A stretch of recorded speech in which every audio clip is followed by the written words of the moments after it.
this topic of myths about women in business, women investing, have been things that we've been talking about for years. Is the conversation changing? Are we moving in the right direction? The conversation has changed. The conversation has changed with the METOO movement and taking down Harvey Weinstein and changing the culture of Uber and changing the culture we're reading this week in Nike. Just when you thought, you know what, here we're going to go on to the next topic, and the next thing you know that the women of Nike have come together, banded together, strength in numbers, and taken out a number of Nike senior executives and are working to change the culture of that business. So, the conversation has changed. What does it tell you that those women at Nike were able to accomplish that? How has the narrative kind of changed about how we deal with these issues? Look, I think times are changing and women are changing it. You know, back in the day, and when I say back in the day, I'm talking about a few years ago, if a woman brought a lawsuit against a company for discrimination, everybody did this.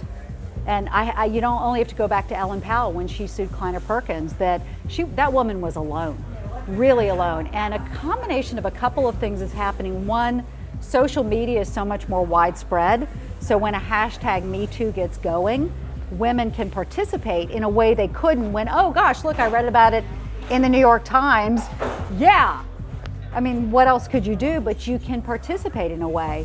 And I think what we've learned from that is there's strength in numbers.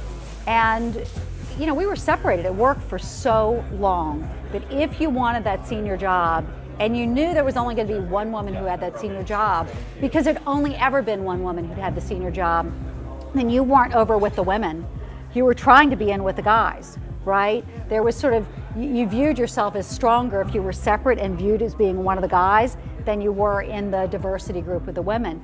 And that's all shifted now, where we're recognizing that there's strength in numbers, that when, as the women of the New York Times did, come together and with a set of proposals for a company that is good for them, but good for people and good for the company, that you can cause a company to change. Whereas when it's one of us on our own saying, hey, you know what, I think we need a paid family leave that's 12 weeks, the company's like, yeah, you know, why don't you go back and get back to work there? And what would you say to young women who perhaps are either struggling in their workplace right now and seeing all this in the news and wondering, what does this mean for my career moving forward? Well, I think it's a positive. I know we're trying to have a little bit of I was actually at dinner not so long ago, and one of the gentlemen said to me, well, you know, I just don't even know anymore. I mean, am I even allowed to tell a woman at work that she looks nice today? And I'm like, that's exactly what this is about. That's exactly what this is about. You saw hashtag #MeToo. Some guy told me I looked good. I'm furious, right? I'm like, dude, you know, you're exaggerating. You know, you're trying to overblow this. For women, it is such a positive to be able to speak up. For anybody who's been in a minority in business, to be able to come together and speak up and change the cultures is such a positive, and there's no going back.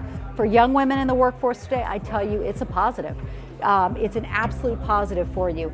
That being said, we have not outlawed bad bosses, right? Unfortunately, we have not gotten rid of the mediocre middle manager who's going to promote Jim and Stuart and John and Todd ahead of you. And you know, we should actually do a joint research project one day, which is what is the amount of productivity in this country that is lost by individuals of difference, you know, not the sort of typical middle-aged white guy, but people of color, women, et cetera, working for mediocre middle managers who aren't able to expand out of their comfort zone to recognize the talent. You know, we are losing massive amounts of productivity from individuals working for these folks who just aren't going to promote them or see their full potential.